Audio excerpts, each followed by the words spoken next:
શ્રી સ્વામિનારાયણ સંસ્કારધામ ધાંગધ્રાના આંગણે આ જનમંગલ મહોત્સવના પ્રણેતા અને જનમંગલ યાત્રાના વક્તા પરમપદીય સદગુરુ રામકૃષ્ણદાસજી સ્વામી તેમજ ધોરાજીથી પધારેલા મોહનપ્રસાદદાસજી સ્વામી, વંથલીથી પધારેલા દેવ સ્વામી, પ્રભુચરણ સ્વામી, હરિવળ સ્વામી અને બ્રહ્મનિષ્ઠ સંતો અને વાલા હરિભક્તોને જાજા કરીને જય સ્વામિનારાયણ.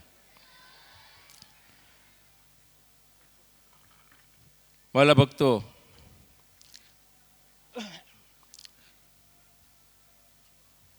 આ ઉત્સવ જ સાક્ષી પૂરે છે.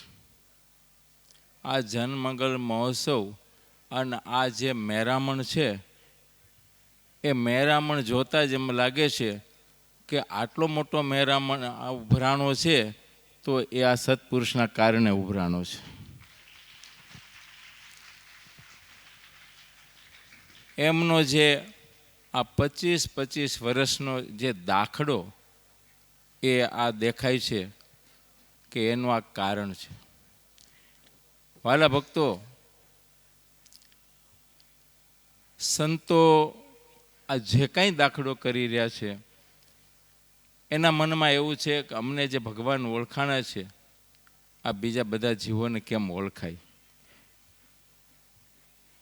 બાકી તો રામકૃષ્ણદાસ સ્વામીએ તેદી વિચાર કર્યો હોત કે મારા જીવનું જ મારે કલ્યાણ કરવું છે તો મૌળી મંદિરના ખૂણા બેહીને પણ પોતાનું કલ્યાણ સાધી લેત.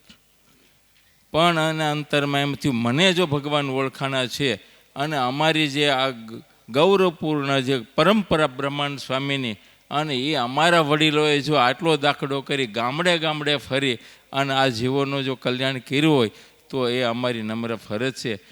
એને અનુસારે આટલો દાખલો કરી અને આ એમ કહી શકાય કે સ્વામી આ ઝાલાવાડને અત્યારે રંગી દીધી છે.